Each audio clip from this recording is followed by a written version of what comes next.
السلام عليكم ورحمة الله تعالى وبركاته. بسم الله الذي لا إله سواه الواحد الأحد الصمد الذي لم يلد ولم يولد ولم يكن له كفوا أحد.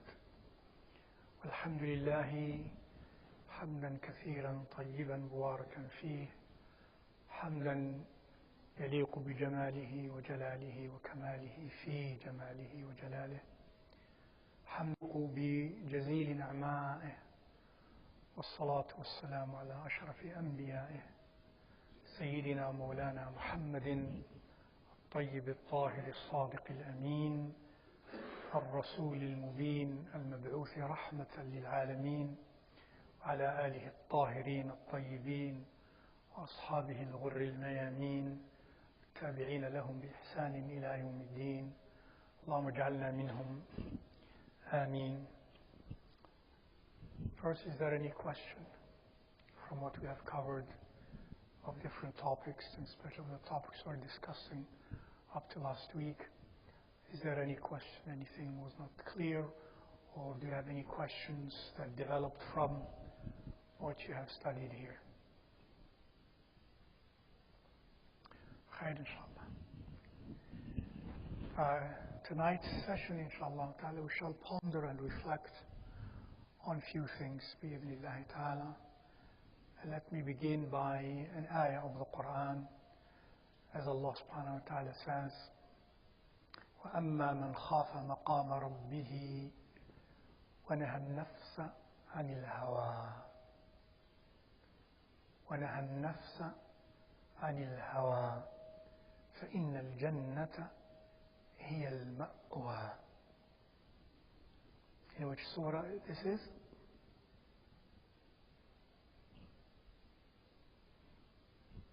In which surah is this? No one knows?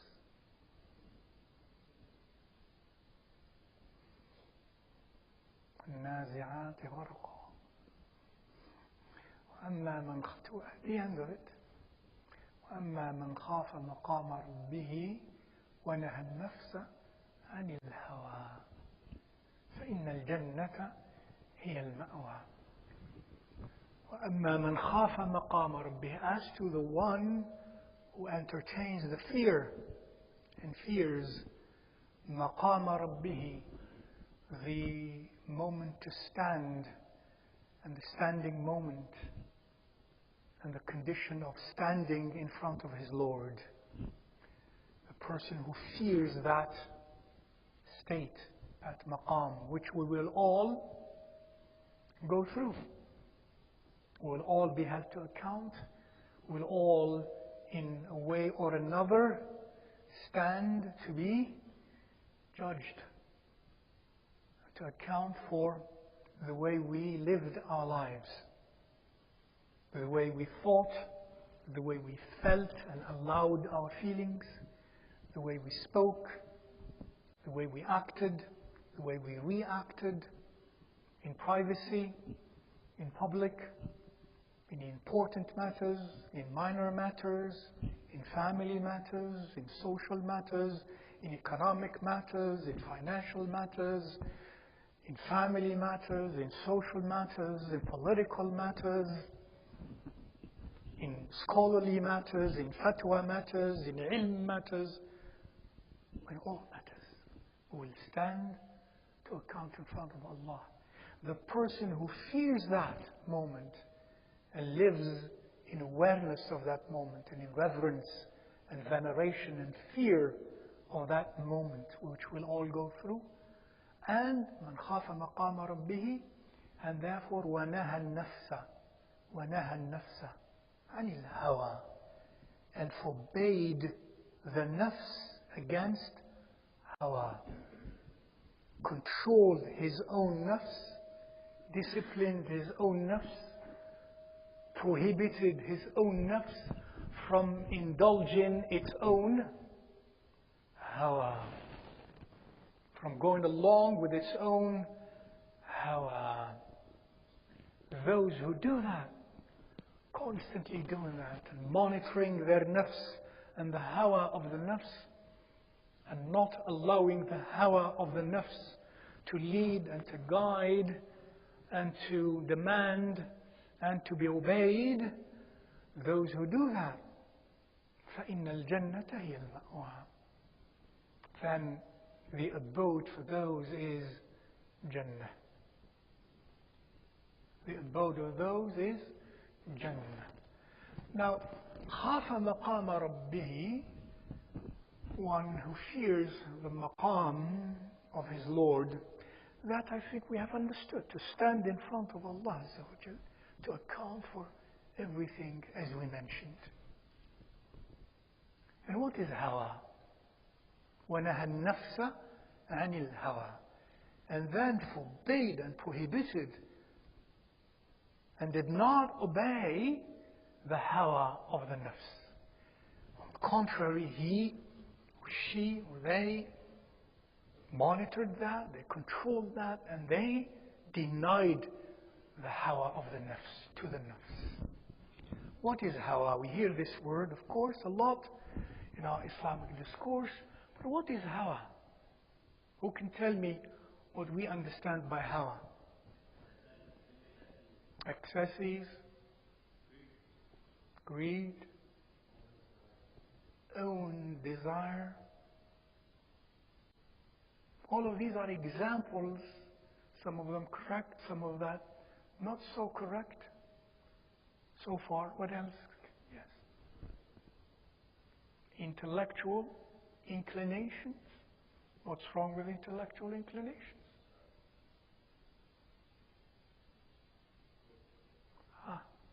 So not intellectual inclinations. Intellectual inclination by itself is not Hawa. Own desire by itself generally is not necessarily bad. Could be bad, but it's not the definition of the Hawa of the Nafs. The Hawa of the Nafs. Well, let's for example read the Quran somewhere else. Allah subhanahu wa ta'ala says, وَمَنْ أَضَلُّ مِمَّنِ اتَّبَعَ هَوَاهُ بِغَيْرِ هُدًى مِّنَ اللَّهِ.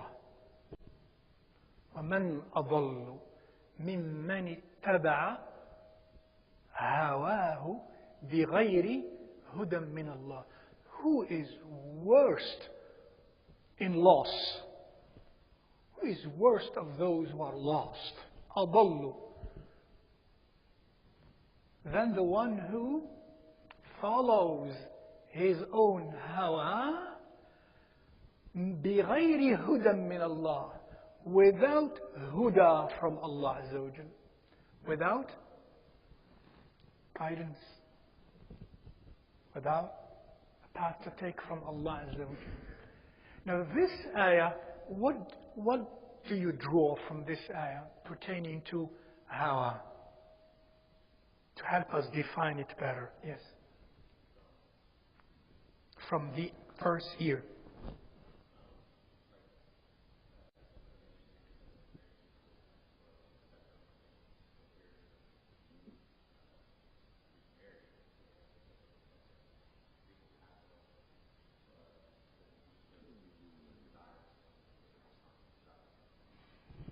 I mean, not as an example, but from the ayah as an asl, as a fundamental principle, as a means by which to define, with which to define hawa.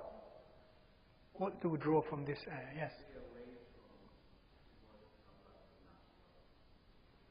From this ayah you draw that? How do you draw that from this ayah?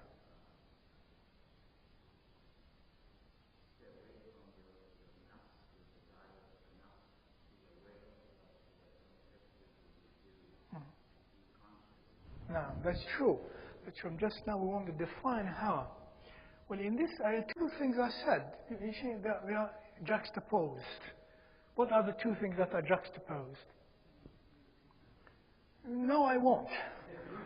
Because I have repeated it many times, and all of you, anybody who says repeat it, I won't. I repeated that 3 times, khalas, and I translated it. So what are the two things just juxtaposed in this ayah? Pardon? What is that?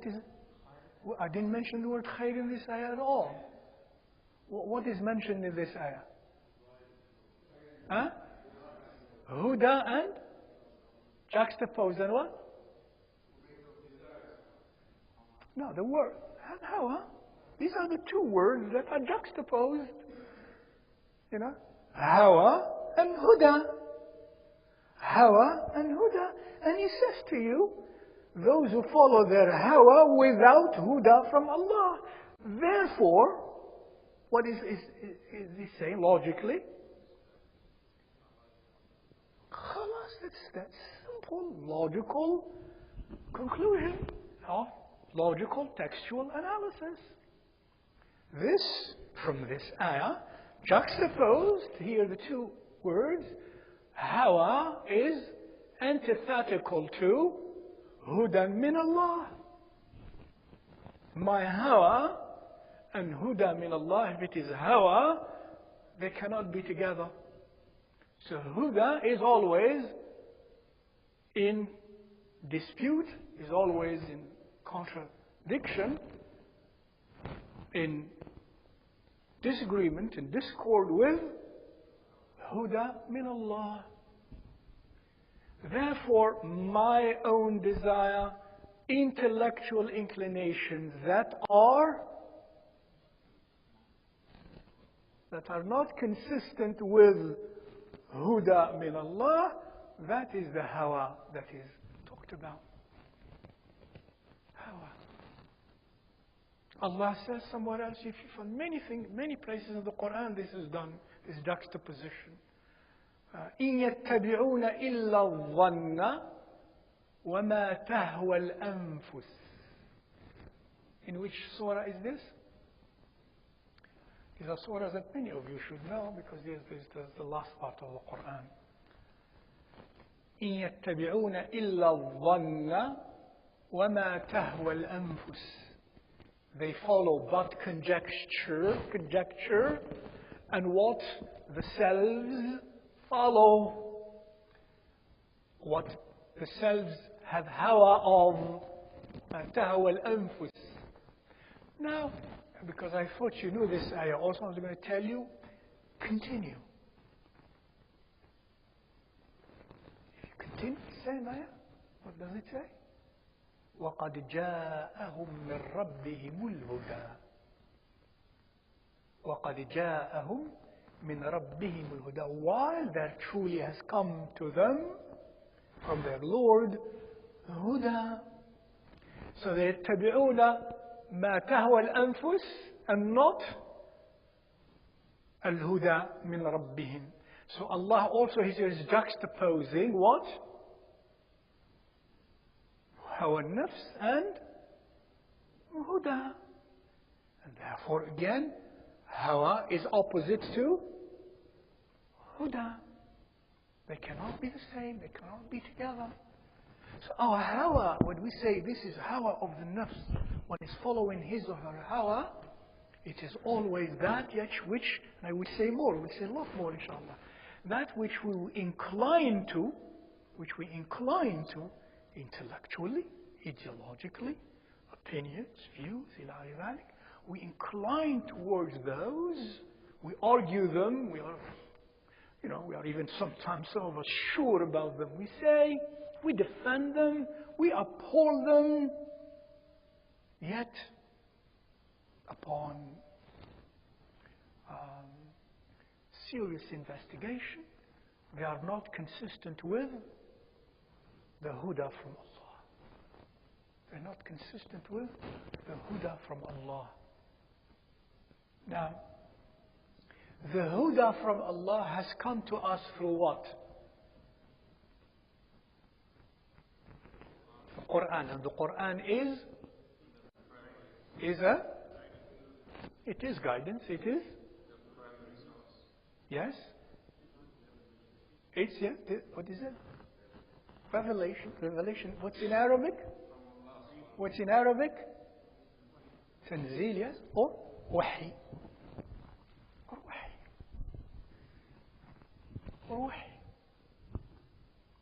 Hawa is opposite to Wahi. from Allah Azza wa Jal. I follow my hawa, but not the wahy. And ajib, it is called hawa. Hawa. Do you know what hawa means in Arabic?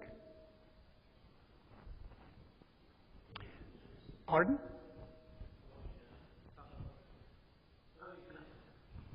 One of the meanings indeed is just to fall down, to fall freely. Hawa. But hawa also means to like, to lean towards something. In other words, like we say in English, I fell in love. Ajib. I fell, not I rose in love. Subhanallah. I fell. And it is haqq, because most of the time, that's exactly what it is.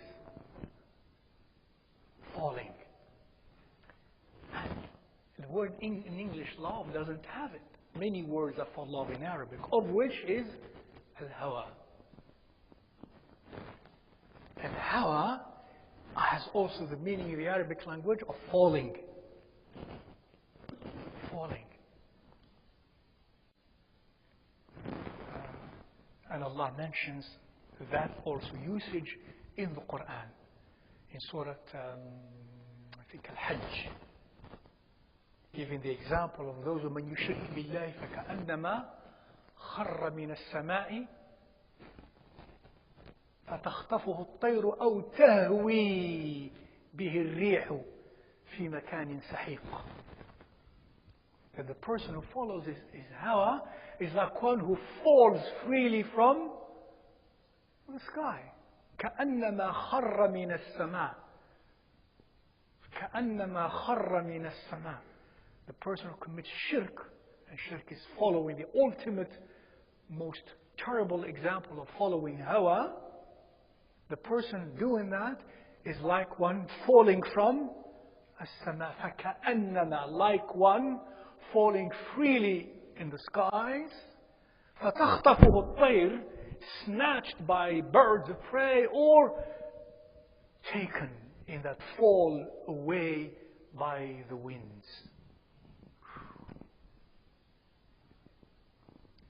Hawa has the connotation of falling down. I think a person falls from a mountain, يعني هوى بنفسه من أعلى الجبل. He fell freely by himself, through himself, from the top of a mountain. أهويت, I made myself fall and lean, etc. Hawa. Hawa, in other words, is pulling us where? Down. We fell in hawa. Hawa pulls down. What does hawa pull down? Pulls down what?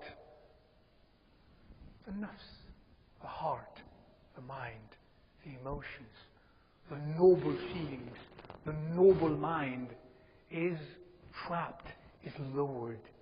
Yahwi. Yahwi bihi al-hawa. Yahwi bihi al-hawa. It pulls down. It has a gravitational pull towards here. And we said the opposite of it is what? Wahi. Wahi is from where? Wahi is from where? From Sama. Wahi originates above. Wahi therefore seeks to do what? To raise you to its origin, to where it is from. Wahi, very nature of wahi, and even if you look deeper into the Arabic language and etymology of wahi, you will find that. We'll say a few more things about it. Wahi, from min as-sama, it raises you. Hawa, min hawa yahwi, it lowers you. The person, therefore, of us who follows his or her hawa will be Lord. And the person who follows and takes al-wahy, it will be, he or she will be raised. In the very words now. Look at this also. That's why, for example, Allah says in the Quran, in Surah, I'm not going to test you anymore because it seems we don't have the Hufaz here. In Surah Al-A'raf, when He mentions, subhanahu wa ta'ala, about someone whom Allah Azza wa Jal first honored with wahy, honored him with knowledge from the heavens. The ayat of Allah Azza wa Jal, the signs of Allah Azza wa Jal. واضرب لهم مثل الذي آتيناه آياتنا فانسلخ منها آتيناه آياتنا فانسلخ منها فأتبعه الشيطان فكان من الغاوين ولو شئنا لرفعناه بها ولكنه أخلد إلى الأرض واتبع هواه. This is what I was trying to tell you. Look how beautiful it comes in this ayah if you ponder it well towards the end of Surah Al-A'raf. Perhaps the last hizb of Surah Al-A'raf. وَاضْرِبْ لَهُمْ مَثَلَ الَّذِي آتَيْنَاهُ آيَاتِنَا, and set for them the parable of the one to whom we gave our signs, our ayat. However, that person, وَالْعِيَاذُ بِاللَّهِ, chose فَانْسَلَخَ مِنْهَا. You know what is انسلخ in the Arabic language? He detached. And what does it, however, this subhanAllah, this phrase and this usage in salakha reminds you of what? What is salkh? You all do that in Eid. What is salkh? Slachtha. You remove the skin. You pull the skin away from the animal. That's salkh. أنا سلخت الشاة. I skinned the sheep. سلخت. In salakha, that he himself does that by himself. Who does that? An animal that does that. Reptile, a snake. Snake does that. That's in salakha, from his skin, from his skin in salakhat. Look at this ta'bir that Allah Azza wa Jal uses. The one who is given ayat. What does the skin does to the animal or to the snake? Protection. Once the skin is removed, exposed to the elements, and the skin, the snake, while in that process actually is most vulnerable, as you know. The abd, wal-'iyad billah, who chooses to do this in silakh, by choice, because as we shall see of Hawa, ينسلخ منها, what it is saying at the same time, what he doesn't know, or she doesn't know, or they don't know, is with that they are exposing themselves, their lives, their minds, their hearts, their spirit, their quality of life to all sorts of dangers and threats, spiritually and otherwise, defenseless, while they think they're doing great. فانسلخ منها.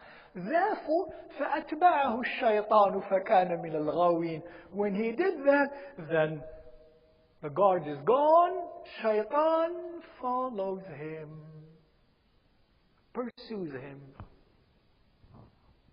and ended up من الغاوين, those who, والعياذ بالله, were completely gone out of guidance, and they were completely lost. غوى versus اهتدى. غوى, that is one who takes the obvious wrong way. فكان من الغاوين. But Allah says, ولو شئنا, He was given that choice and that's what he chose. But Allah said, if we willed, and Allah does what He wills. But He told us it's the consequence of the choice of the person. But had Allah willed, here He's telling us what that would have amounted to. لَرَفَعْنَاهُ بِهَا. We would have raised him with that knowledge, with those ayat, with those signs. In other words, what do the signs from Allah, the wahy from Allah, the knowledge from Allah, what does it do? It لَرَفَعْنَاهُ بِهَا. That raises, that exalts. لَرَفَعْنَاهُ بِهَا. Intellectually, rationally, morally, spiritually, in great noble quality of life, of meaning of life. لَرَفَعْنَاهُ بِهَا. However, by His choice, because Allah says, وَلَكِنَّهُ أَخْلَدَ إِلَى الْأَرْضِ. Look at this ta'bir. أَخْلَدَ إِلَى الْأَرْضِ. What is the word أَخْلَدَ? Pardon? Not only He stayed, أَخْلَدَ. You know word from أَخْلَدَ. What's the word you know that reminds you of this verb أَخْلَدَ? Khalid. And what is Khalid? Pardon? No. Khalid. Internal? No. Khalid. What does Khalid mean? And you have the name Khalid also. Right. Eternal. I thought you said internal. Huh? I thought you said internal. I am sorry. Well, that's why I thought you should know. Yeah, I said who? I didn't want to tell them he's an Arab and he doesn't know. Yeah, Jazakallah khairan. Yes, eternal. Khalid. And the verb akhlada means to you do. Akhlada ila al-ard is of course a metaphor. It means that he clung, he stuck to what is earthly as to forever. Akhlada simply emphasizing that he did that with fervor and passion and choice and strength and will to stay into the earth, that which brings you down. Allah wants to, وَلَوْ شِئْنَا لَرَفَعْنَاهُ بِهَا, where He raises, وَلَكِنَّهُ أَخْلَدَ إِلَى الْأَرْضِ, clung to earth, to the material world, to now, to here, to that which is all about now and this world. وَاتَّبَعَ هَوَاهُ. Why that khulud? Why that going down? Why that gravitational pull so strong like a black hole of a spiritual, of an ugly, immoral pull, material pull?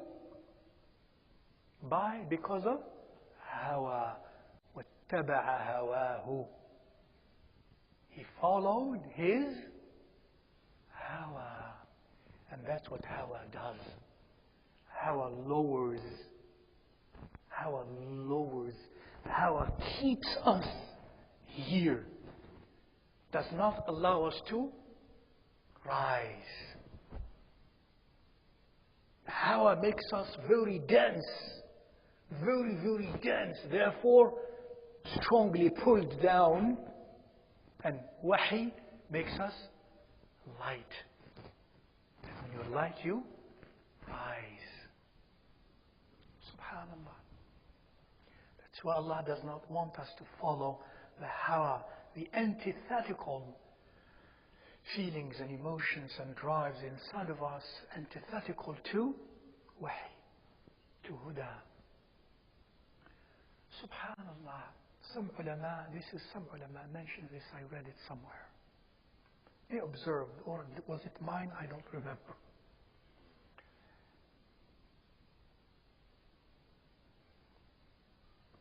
The human being is made of water and earth. We're made of water and earth. Earth that you are made of, the minerals that you are made of are from where? From earth, earthly things. And water is from where? From the heavens. And they say, what's under earth, in the core of earth? Fire. Under earth is fire. Water rises to the sky. What's in the sky? Above. Metaphorically or real, Allah knows the exact details, is heavens. And Jannah. And Malakut. If we cling to earth, we're going to bake ourselves with fire. And under earth is fire. If we rise to the heavens. If we stay closest to the fire. That means those who follow the Hawa and cling to here, their most likely abode is what? They have a channel to fire. Those who go against that and rise against that, they are going towards that which is heavenly.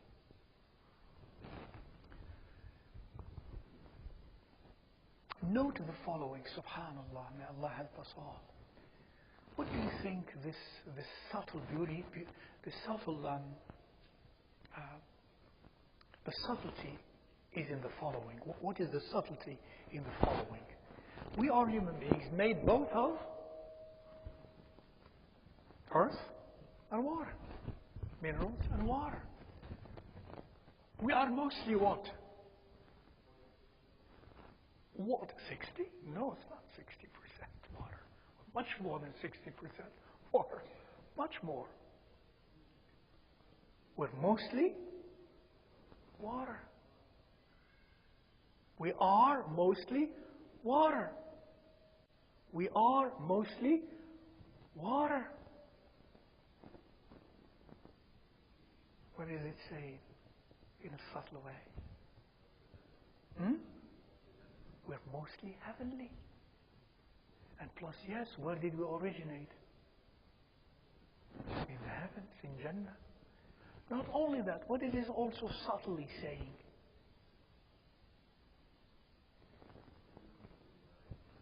Easier to rise. We are more water. We are given the potential in us to rise. That's in the ishari sense. This is ishara in a subtle way. SubhanAllah, look at this meaning. And we are made, we do have the potential in us, more of the potential to rise than to be lowered. And therefore we have the potential more to go against our Hawa rather than follow our Hawa.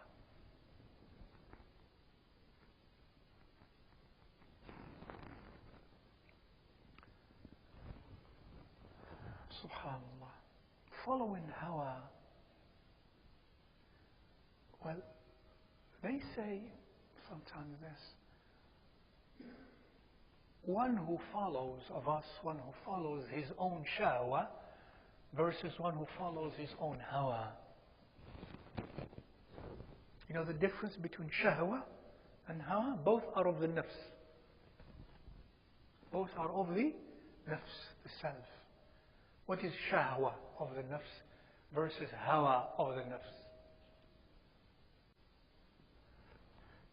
So let's think about it, and don't tell me next time that you don't know, or that I didn't say to you, or you forgot it.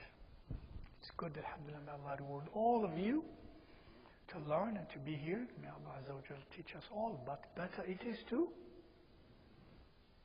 remember, to always review. In that way, Allah will help us see deeper dimensions in what we know. Rise, don't be pulled here. Move, move. No. Be stagnant. Shahwa, what is a word that you know in the word shahwa? In English? That's English, desire. In the word, and just alhamdulillah, I just wanted to help you understand the word itself in Arabic. Why we call it shahwa and why is it desire or something else. What is a word you know? Do you know the word shahwa or do you know the word in something in the word shahwa that reminds you of something you know? Pardon? No. Shahwa. Shahwa. That's wahsha. That's wahsha. This is shahwa. Okay. اشتهى يشتهي شهية هذا شيء شهي اشتهيت كذا. اشتهيت something in the Arabic language means I desired it with a passion. This is, we say even, this food is shahi. Very desirable, very delicious. Delicious. And other things, not about food. When I want something, I desire it. اشتهيت هذا الشيء. اشتهيته. In other words, I have this inclination, this sensual inclination towards it. Eating or drinking. Something that makes me sensually, physically special. Feel a delight. That's it. And shahwa is the word of that which I feel, I have. You don't say, I have shahwa for the Schrödinger equation. It's not a shahwa. It's intellectual. You don't say, I have a shahwa for that. It's a shahwa for certain things that we have mentioned. But you don't say, اشتهيت هذا يعني العلم. But for things that are material, physical, sensual, etc. I don't need to give you more other examples. That's when we use shahwa. Hawa is more of the mental inclinations, intellectual inclinations and drives, philosophical ones, ideological ones. And sometimes it includes even the others, not the intellectual ones. But usually the difference between the two, hawa and shahwa, is when we say them in this way, shahwa is about the, which ones? Which drives? Longing in the sensual, physical, etc. ways, like that. But the hawa is our inclinations towards that which is more mental, intellectual, etc. And sometimes it can include the others, but shahwa doesn't include the other. So, usually then, if we understand this, shahwa is associated with what type of creatures? Animals. Animals. So they say, those of us who follow our shahwa, we are like animals. من أطاع شهوته فهو حيوان. The one who obeys his or her shahwa, food, sexual, kada, kada, kada, those who do that and follow that and even disobey Allah Azza wa Jal on account of that, they are in their haqiqah, in the essential reality of the nafs, they are like, we are like then, hayawan, like a pig, or a dog, or a camel, or a cow, or Shahwa. And the one, وَمَنْ أَطَاعَ هَوَاهُ, and the one who obeys Hawa is like a shaitan. He's like shaitan. Who is worse? First or the second? Second. Therefore, following Hawa is worse than following Shahwa. Unless that Shahwa is born out of a Hawa, meaning disregarding the Shara, disregarding the Wahi, rejecting the Wahi. Then it becomes Hawa that led to Shahwa. But if it is Hawa in the sense of not disregarding the Shara at all, that is still Shaitani. Why is that? Because Shaitan did exactly that. Followed his inclination as opposed to the very direct command of Allah subhanahu wa ta'ala. As you know, of course, all of you, in the early genesis of the history of the human being, when Allah Azza wa Jal speaks to him directly and orders him, to do what? To lay prostrate for Adam alayhi salam. But he said, he argued, he intellectualized, he used his own understanding and say, how could I, made of fire, lay prostrate to one who made of clay? He argued this doesn't make sense in his jinni mind first at that time. In his jinni mind, that didn't make sense. How could it not make sense? You fool, and therefore shaitan. He became later shaitan when God himself is ordering you, the one who created your thoughts and everything about you, and the causal relationships between what you observe and the conclusions you make. All of that is created by him. You know like him. He tells you, do this thing, and then you argue it. No, why should I do that? I don't want to do that. Because it doesn't make sense to me. That's exactly shaitan.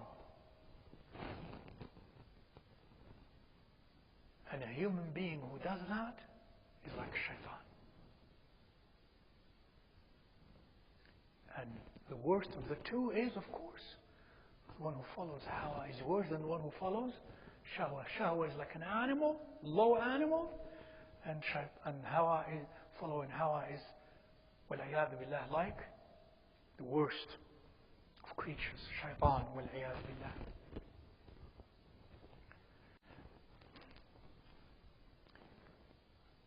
We follow Hawa, I would say, in two ways. جلي وخفي. هوى جلي وهوى خفي. هوى جلي, that is the manifest hawa, the manifest obedience to one's hawa, that which is manifestly and clearly opposite to the wahi. وهو تكذيب الوحي.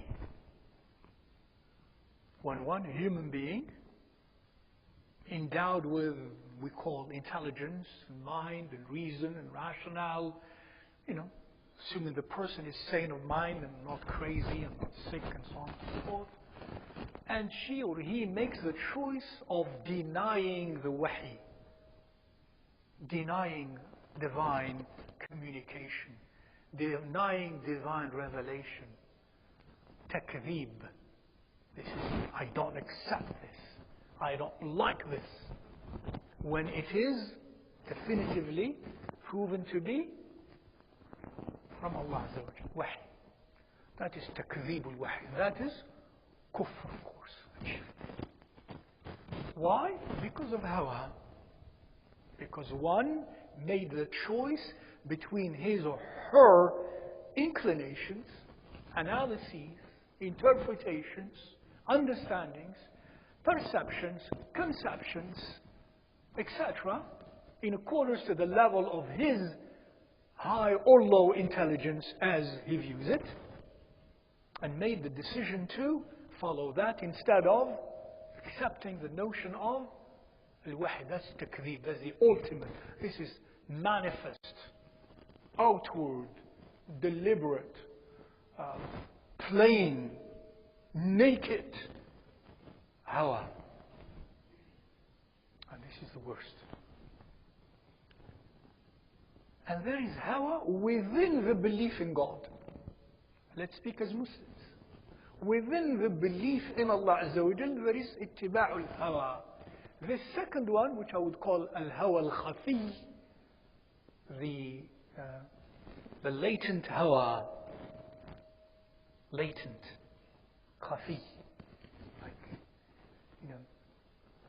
somehow hidden, not so apparent. One who follows that Hawa that is khafi, and that is, instead of takdeeb al-wahy, I would say tahrif al-wahy.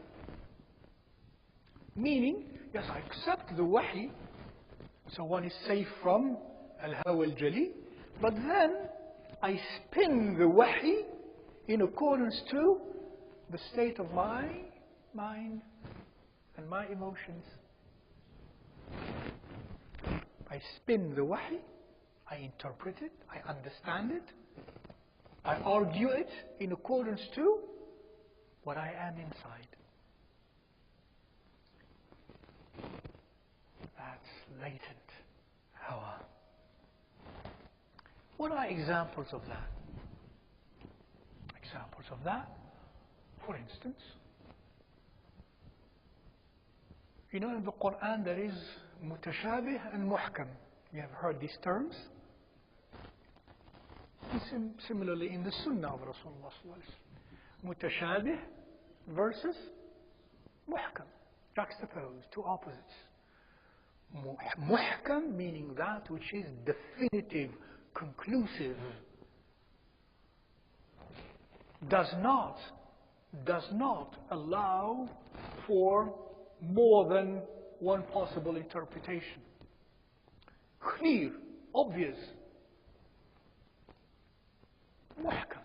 For example, Allahu khaliqu kulli shay. Allah is the creator of all things. This statement in the Arabic language, khaliqu kulli shay. Nobody can come and argue, well, God did not create some other things. Forget about reasoning and argument, logic, etc. The text says, خالق كل شيء.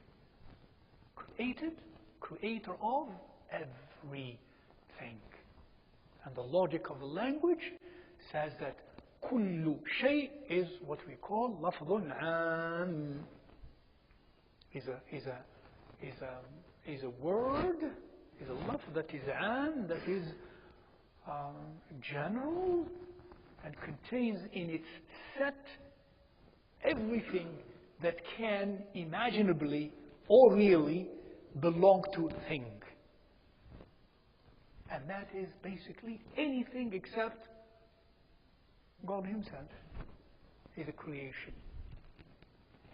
So this is, if one comes and argues about this, this is muhkam. It does not allow itself for something else. Muhkam.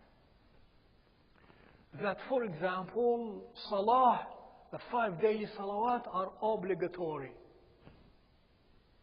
This is an example of muhkam, to the extent that there is ijma' on this. In this case, ijma' of all the ummah of Sayyidina Muhammad sallallahu alaihi wasallam, of all the scholars, in the way they understood the texts. All of them, not one of them said the 5 daily salawat are not obligatory.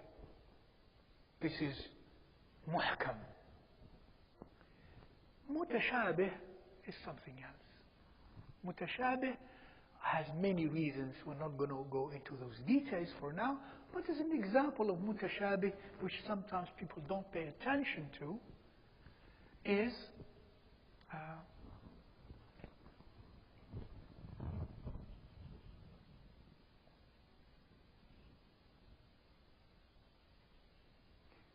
see, in the Bible, Jesus the Christ, alayhi salamullah, may Allah peace be with him, in the New Testament, in my studies of that, Jesus is mentioned at least, I think, something like 70 sometimes, 73 or 76 or so times, with the attribute of Son of Man.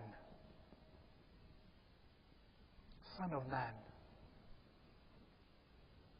And only in few places, something like between, I think, 6 or 9 or so, is mentioned as Son of God in a context. And not he saying that, others describing him in a certain context. Now we have 70 so times in the text he's called Son of Man, and in countable once in the human fingers, is called Son of God. They are apparently two opposite things. Those of us who follow the meaning of Son of God literally, on account of it being mentioned 6 or 7 times, and ignore the 76 or 73 times, and reinterpret 76 mention in light of the 6, that's an example of Hawa. That's an example of Hawa. Logically, I should interpret the 6 times in light of the 76 times, for example. Gives an indication. But because something in me leans to something in a nafsani sense, I don't see that. I don't see that. And in Sharia, in Islam, those of us who do similar things like this, for example, we have expert scholars, thousands of them, expert scholars, mujtahidun, throughout centuries, as they read this ayah or this hadith and this hadith, they say, this is what it means. And then 2 or 3 or 4 or 7 or so say it means something which cannot be reconciled with the other one, therefore totally opposite. Then I come and say, I take the opinion of the 3 because they are daring. They stood against all these centuries, and they dared to say it. So they are the, what do you call them? The, like in politics, not the maverick. Pardon? No, not even that. We always tend to feel, compassion towards those who are the lower, the underdogs. Yes, just somehow the word dogs don't like. That's why probably I forgot. Underdogs, under sheep, under goat, under gazelles, underdogs. So, when they're the underdog, we've got to be with them. SubhanAllah, these are the attitudes psychologically exist. Psychologically, that's exactly where Hawa starts. It's something subconscious.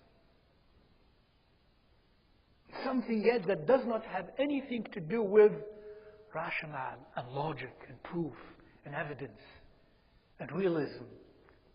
It does not. But because most of us like that, at some point we're not aware of that dimension. And نتبع الهوى. That's an example of اتباع الهوى. In the presence of the text, in the subtle way. Because inside of me something lurks.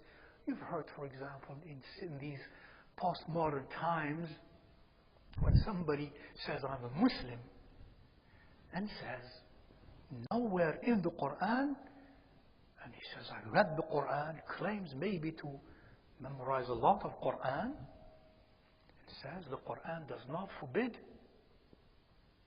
khamr, intoxicants. Nowhere in the Quran does it mention that that khamr is haram. This is an example of Hawa. Because inside there is something else about wanting to do that. Wanting to legitimize that. Perhaps removing the pressures around in the world in which he or she happened to live. Perhaps for the reasons to simply be part and be accepted of in a certain reality. Not to feel guilty in doing things. That may drive the person to become, to himself or herself, to see himself or herself in their irrationality, to see themselves even very rational. When Allah Azza wa Jalla says, إِنَّمَا الْخَمْرُ وَالْمَيْسِرُ وَالْأَنصَابُ وَالْأَزْلَامُ رِجْسٌ مِّنْ عَمَلِ الشَّيْطَانِ فَاجْتَنِبُوهُ لَعَلَّكُمْ تُفْلِحُونَ. Some people like that, who say, well, he never said it is haram in these words. Of course, we would really. Do you know Arabic language? Do you know any language? In any language, is there only one way to say something? Yeah, I think in all languages, in many ways, in some things, there are many ways to say the same thing, but with shades, different shades. Of course, in the Arabic language, or language of the Quran, of course that's there. Plus, don't you read what he said? He said, Al-Khamr is rijs. And what is rijs? Spiritual filth. Min amal al-shaytan. A doing of shaitan. Since when the doing of shaitan is welcome? Since when rijs is pure and clean? Thirdly, فَاجْتَنِبُوهُ. فَاجْتَنِبُوهُ. He didn't say it is haram to consume. He didn't say that in this text. He said, that's right. I mean, it's more than don't drink it. He says, keep away from it. In other words, don't even come close to it. Which one is stronger? If I touch it and drink it, وَالْعِيَاذُ بِاللَّهِ, did I obey that command? فَاجْتَنِبُوهُ. I did not. That's why the hadith teaches us that not only to drink it is haram, but even to make it, sell it, buy it, and even carry it to someone else to drink it, etc., etc. So this is Hawa. And there are many, many examples of اتباع الهوى. I'm a Muslim, someone says, Alhamdulillah, اتبع al-Quran, but Sunnah, hadith of, we say hadith of Rasulullah, Sunnah, no, Quran only. Ajib. Quran, you know the Quran? Do you know really the Quran? Of course, if you try to find out about these people, many of them, if not all of them, will not qualify for, when it comes to serious scholarship, for even a lower student of basic Arabic language, let alone of grammar of the law and the details of the law. And if you read the Quran, the great experts of this deen, Arabs and non-Arabs from all parts of the world, as the great scholars of our Islamic legacy, from all parts of human cultures, black and white and red and yellow, Chinese, Uzbekistani, Indian, Pakistani, Arab, African, all of them, the expert ulama, have concluded from the Quran that Sunnah is authority. That Allah commands us to follow the Sunnah of Rasulullah.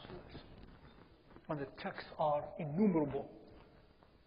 And the texts by Rasulullah are in tawatur.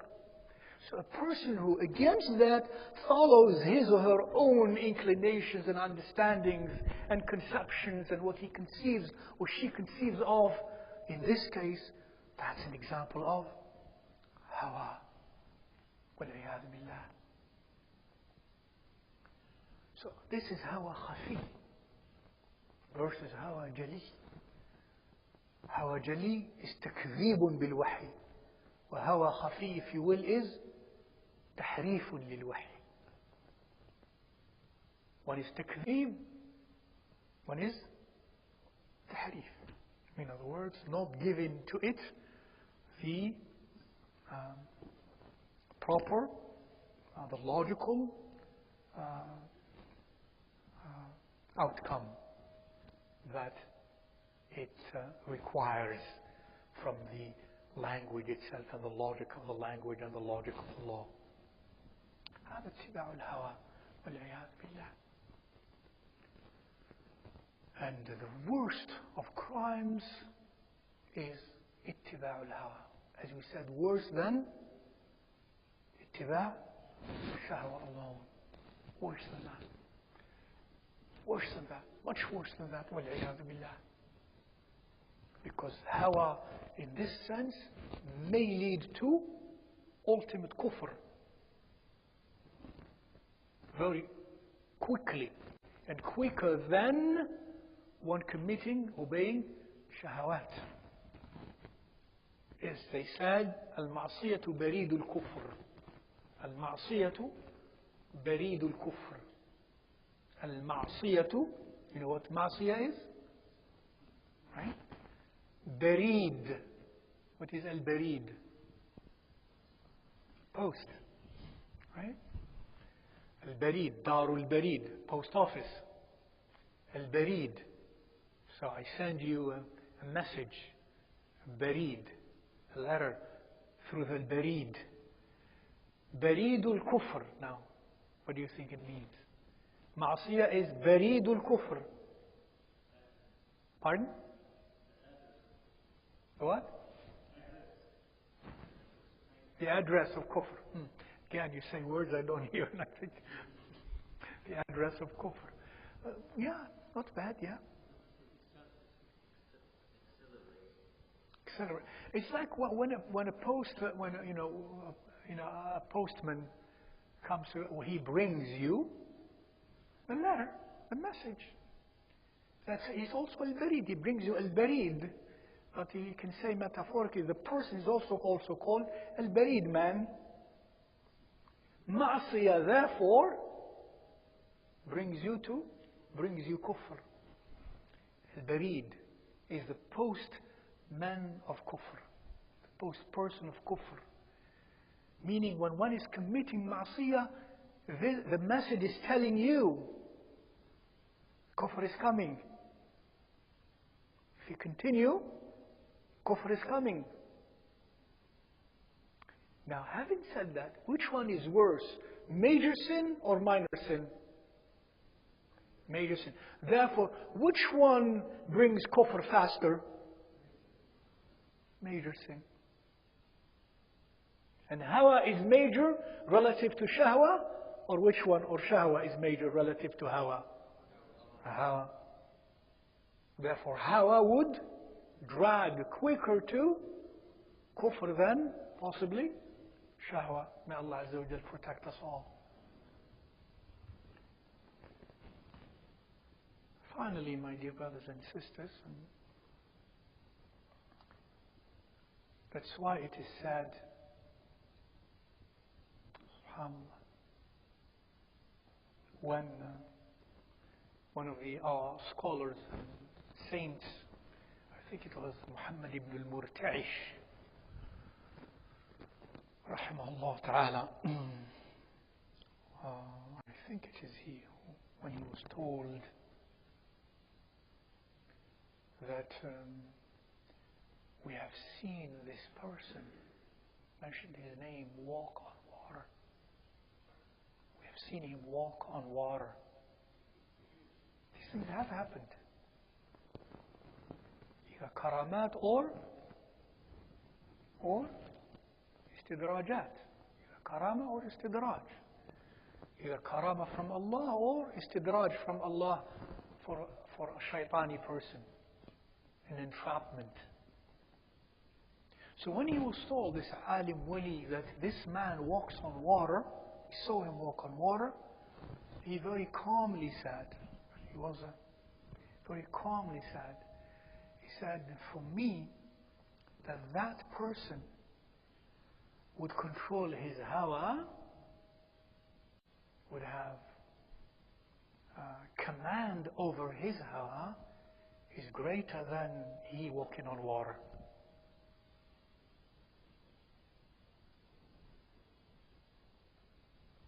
SubhanAllah.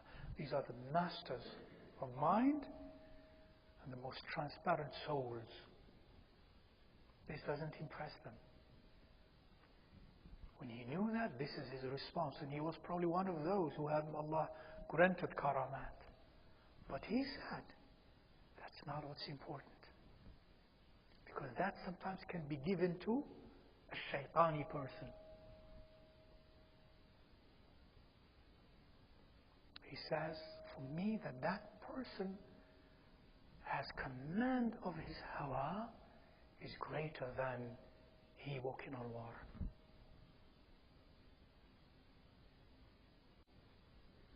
And one of them also said, there are many, alhamdulillah, our Islamic legacy is very, very, very wealthy, very rich in these matters. He said, and I think I've said this before many times here, he said this is so powerful, subhanAllah, to give us, and I leave you with this, a very, very strong indication of what we need to do, and what this hawa is, and it is sometimes so subtle, so tacit, so entrapping, so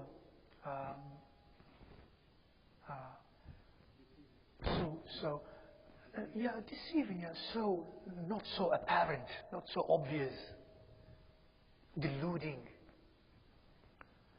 So they say, rahimahullah ta'ala, لنتف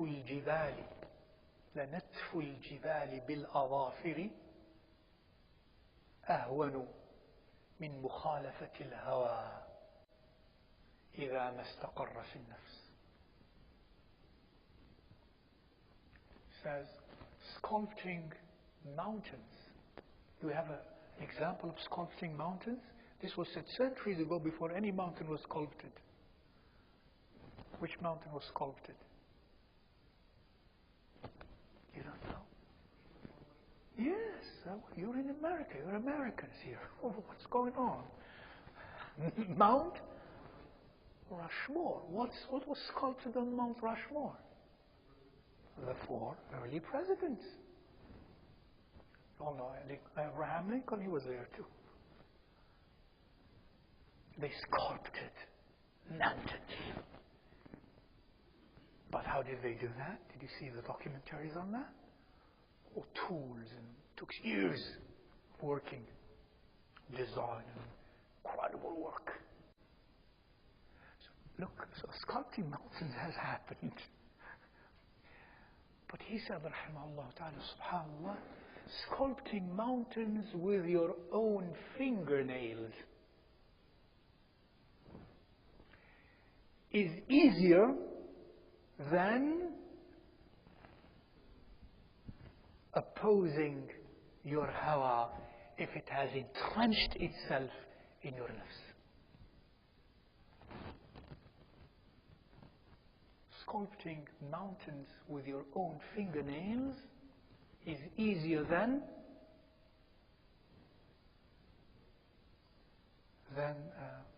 opposing your Hawa, rejecting your Hawa, opposing your Hawa after it has entrenched itself in the Nafs, in your Nafs.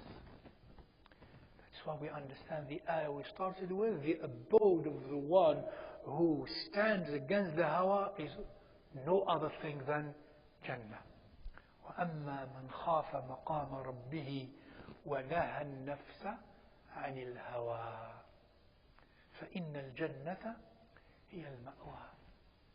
And all, my dear brothers and sisters, we are all subject to the inclinations of the nafs. Both what? Shahwa and Hawa at different levels, under different circumstances.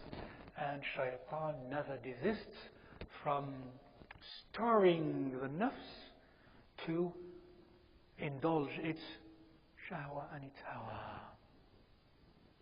Therefore, Jannah, حفت الجنة بالشهوات وحفت النار بالمكاره. حفت الجنة بالمكاره on the contrary. وحفت الجنة بالمكاره وحفت النار بالشهوات. The wall, this is a metaphor. The wall fortifying the Jannah are al-makarih, that which the nafs doesn't want. In other words, you have to break that walls to go to Jannah. The nafs, what it doesn't want, that's what you should do. حفت الجنة بالمكاره وحفت النار بالشهوات. And the fortifying walls around the Jahannam are shahawat. To enter Jahannam, you just have to pierce through the shahwa. Go ahead. Pierce through shahwa, you enter Jahannam. In other words, follow your nafs and you enter Jahannam. Go against your nafs and you entered Jannah. That's why, in conclusion, may Allah help me and help us all. We should always keep this regularly in our diet of ilm and of dhikr and of dua. That when we are faced with something, assume we do not know what Wahi says. If we know what Wahi says, and what the expert ulama have said about the meaning of this Wahi, whether from the Quran or from the Sunnah, what must we do? We follow the Wahi. And for that we have to go against the drive of the nafs that says, don't do that. We must. There's no other choice. حفت الجنة بالمكاره. What if I don't know the Wahi in some situation? I don't know the Wahi. And there is something that I should do or not do. And I don't know the Wahi. Before, and I could not find an answer for the Wahi under some circumstances. It happens. Even if it is for a brief moment of time or so. What should I do?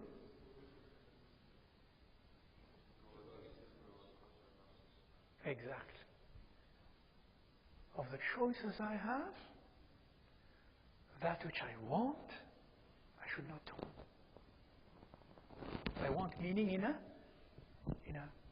nafsani way. Don't do that. If I don't know what the Wahi says in it. And those who strive sincerely, when under these circumstances, Allah has cleansed their nufus so that they always make the right choice. In the absence even of Wahi which they don't know. And then when they know, they found out that their choice was what the Wahi, if there were Wahi, said. Or what the expert ulama, most of them, said on this issue, if there was an expert ulama opinion on such issues. May Allah subhanahu wa ta'ala guide us. May Allah subhanahu wa ta'ala open the hearing channels of our hearts and liberate them and free them from the tentacles of our nufus, and from the influence of shaitan on our nufus. May Allah Azza wa Jal clear us intellectually and clear us spiritually. May Allah subhanahu wa ta'ala at one point بإذنه وجوده وكرمه make our spiritual awareness and acumen the same as our intellectual one. They become one بإذنه تعالى. آمين وصلى الله وسلم وبارك على سيدنا مولانا محمد وعلى آله وأصحابه أجمعين. سبحانك اللهم وبحمدك أشهد أن لا إله إلا أنت أستغفرك وأتوب إليك. السلام عليكم ورحمة الله.